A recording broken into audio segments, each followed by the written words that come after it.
বরাক টিনের পর্দায় এই মুহূর্তে তাজা খবর নিয়ে এসেছি এবং বরাক টিনের পর্দায় সবথেকে বড় খবর, শিলিগুড়ির ফাঁসি দেওয়া ট্রেন দুর্ঘটনার দায় কার? এই দুর্ঘটনার দায়ভার কার উপর চাপিয়ে দেওয়া হচ্ছে, অথবা আহত যাত্রীরা যে মামলা রুজু করেছেন সেই মামলার অনুযায়ী এই দায়ভার কার উপরে এবং ঠিক কি হয়েছিল বিস্তারিত আমরা জেনে নেব।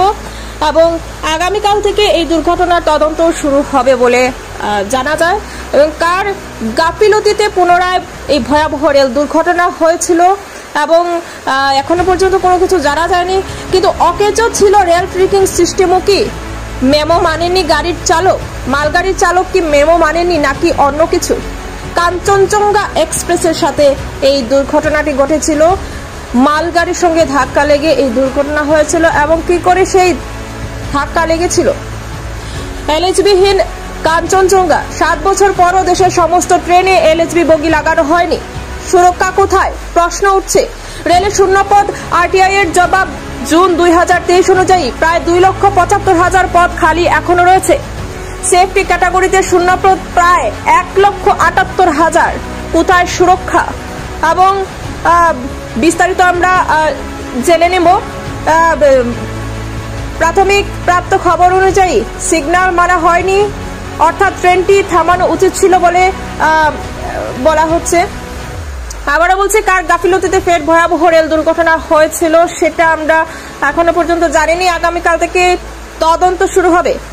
চালক ও স্টেশন মাস্টারের ঘাড়ে দায় চাপানোর চেষ্টা রেলের। আবারও বলছি, এত ঢাকঢুল পিটিয়েও কেন এখনো কবচহীন ট্রেন? শিলিগুড়ির ফাঁসি দেওয়া ট্রেন দুর্ঘটনার দায়ভার এই মুহূর্তে কার? প্রশ্ন উঠছে। স্বয়ংক্রিয় সিগন্যাল অকেজো থাকার পাশাপাশি রেলওয়ে ট্রেকিং সিস্টেমও কি কাজ করছিল না? আবারও আমরা জানার চেষ্টা করব।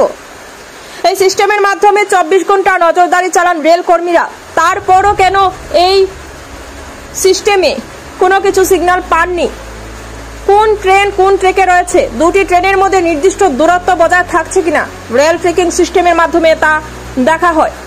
প্রশ্ন উঠছে, রানীপাত্র ও চটেরহাট স্টেশনের মাঝে কাঞ্চনজঙ্ঘা এক্সপ্রেস যে দাঁড়িয়ে পড়েছে তা কি ধরা পড়েনি রেলওয়ে ট্রেকিং সিস্টেমে? রেল সূত্রে খবর, রাঙাপানি ও আলুয়াবাড়ি স্টেশনের মাঝে স্বয়ংক্রিয় সিগন্যাল গতকাল ভোর থেকে অকেজো ছিল। কাল নোটিশ সিগন্যাল পেরিয়ে দাঁড়িয়ে পড়ে কাঞ্চনজঙ্ঘা এক্সপ্রেস। কাঞ্চনজঙ্ঘা মালগাড়ির চালক দুজনকেই পেপার ক্লিয়ারেন্স মেমো ইস্যু করা হয়, কিন্তু মূল কথা হচ্ছে রেলওয়ে ট্রেকিং সিস্টেমে তাকে ধরা পড়েনি।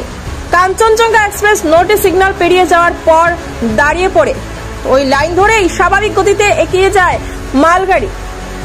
তবে কি কাঞ্চনজঙ্ঘার গতিবিধি নিয়ে অন্ধকারে ছিলেন রেল কর্মীরা? প্রশ্ন উঠছে এখানেও। এছাড়াও স্বরাষ্ট্র মন্ত্রকের আধিকারিকের সঙ্গে রেল কর্তাদের যখন কথোপকথন হয়, সেই কথোপকথন থেকে জানা যায় যে সকাল 8:35 মেমো দেওয়া হয় মালগাড়ির চালককে। এছাড়া কাঞ্চনজঙ্ঘা চালককে সকাল 8:20 মেমো দেওয়া হয়। একই লাইনে দুটি ট্রেনের মধ্যে নির্দিষ্ট দূরত্ব বজায় থাকছে কি? কিভাবে এক লাইনে কাছাকাছি দুটি ট্রেন? প্রশ্ন উঠছে সেখানেও। কাঞ্চনজঙ্ঘার 15 মিনিট পর মালগাড়িকে কিন্তু মেমো দেওয়া হয়েছিল। দুজন চালকই কিন্তু ছাড়পত্র পেয়েছেন, দুজনের জন্য কিন্তু মেমো ইস্যু করা হয়েছিল। 8:20 একজন এবং 8:25 আরেকজন। স্বয়ংক্রিয় সিগন্যালিং সিস্টেম অকেজো ছিল, রেলওয়ে ট্রেকিং সিস্টেমে তাকে ধরা পড়েনি। প্রশ্ন উঠছে, স্বয়ংক্রিয় সিগন্যাল অকেজো থাকার পাশাপাশি রেলওয়ে ট্রেকিং সিস্টেমও কি কাজ করছিল না? কিভাবে একই লাইনে কাছাকাছি দুটি ট্রেন এসে যায়? একই লাইনে কিন্তু দুটি ট্রেন এসে যায়। এই সিস্টেমের মাধ্যমে 24 ঘন্টা নজরদারি চালান রেল কর্মীরা। কোন ট্রেন কোন ট্রেকে রয়েছে, দুটি ট্রেনের মধ্যে নির্দিষ্ট দূরত্ব বজায় থাকছে কিনা রেল ট্রেকিং সিস্টেমের মাধ্যমে তা দেখা হয়। কাঞ্চনজঙ্ঘা ও মালগাড়ির চালক দুজনকেই পেপার ক্লিয়ারেন্স মেমো কিন্তু ইস্যু করা হয়। স্টেশন মাস্টারের ভুল নাকি চালকের ভুলের দুর্ঘটনা নাকি সিগন্যাল সিস্টেম অকেজো ছিল? আগামীকাল থেকে শুরু হবে তদন্ত। মালগাড়ির মৃত চালককে দায়ী করছে রেল নাকি স্বয়ংক্রিয় সিগন্যাল ব্যবস্থা অকেজো ছিল? সকাল 8:20 কাঞ্চনজঙ্ঘা এক্সপ্রেসের জন্য মেমো ইস্যু করা হয়, সেই জায়গায় ঠিক 15 মিনিট পর মালগাড়িকে অর্থাৎ 8:35 মেমো ইস্যু করা হয়েছিল। কিন্তু কাল রাঙাপানি ও চটেরহাট স্টেশনের মাঝে দাঁড়িয়ে কাঞ্চনজঙ্ঘা কাঞ্চনজঙ্ঘা এক্সপ্রেসে মালগাড়ির ধাক্কা, সেখানে 10 জনের মৃত্যু হয় সরকারি খবর মতে। কিন্তু কিভাবে এই দুর্ঘটনা হয়, আগামীকাল থেকে শুরু হবে এই তদন্ত। উত্তর পূর্ব রেলের মুখ্য সুরক্ষা কমিশনার এই তদন্তের নেতৃত্বে থাকবেন এবং বেরিয়ে আসবে যে কার গাফিলতিতে এত বড় দুর্ঘটনা হয়েছিল।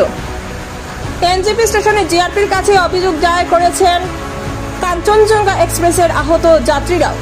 সকাল 8:35 কিন্তু মেমো দেওয়া হয়েছিল মালগাড়ির চালককে। আমি আবারও বলছি, কাঞ্চনজঙ্ঘার 15 মিনিট পর মালগাড়িকে মেমো দেওয়া হয়েছিল, কিন্তু 15 মিনিট পর মেমো ইস্যু করা সত্ত্বেও কিভাবে দুর্ঘটনাটি ঘটে।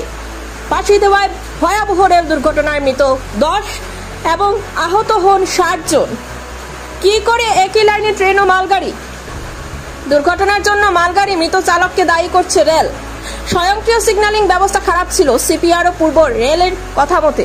কাঞ্চনজঙ্ঘা এক্সপ্রেস ও মালগাড়ি চালককে লিখিত ছাড়পত্রও কিন্তু দেওয়া হয়েছিল, দুজনকেই কিন্তু দেওয়া হয়েছিল লিখিত ছাড়পত্র, অর্থাৎ মেমো ইস্যু করা হয়েছিল। তারপর কিভাবে এই দুর্ঘটনাটি ঘটে, তার মানে কি সেটাই দাঁড়ায় যে লিখিত ছাড়পত্রের সতর্কতা মানেনি মালগাড়ির চালক, নিয়ন্ত্রিত গতিবেগে মালগাড়ি চালাননি চালক, সে কারণেই মারাত্মক দুর্ঘটনা।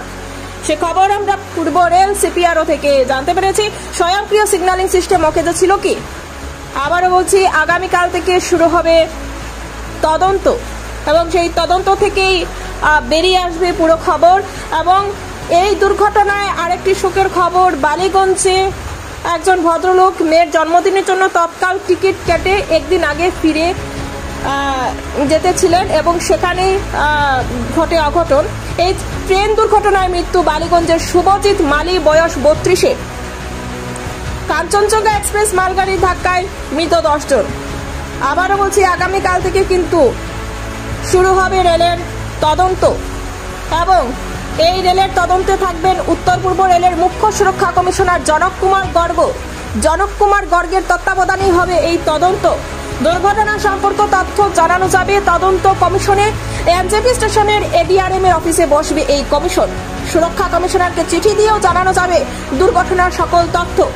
ফাঁসি দেওয়ায় কার গাফিলতিতে ট্রেন দুর্ঘটনা ঘটেছিল, সেই দুর্ঘটনা আগামীকাল থেকে হবে তদন্ত।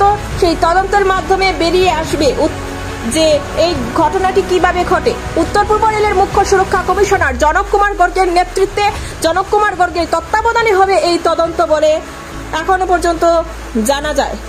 পরবর্তী খবরের জন্য দেখতে থাকুন বরাক 10।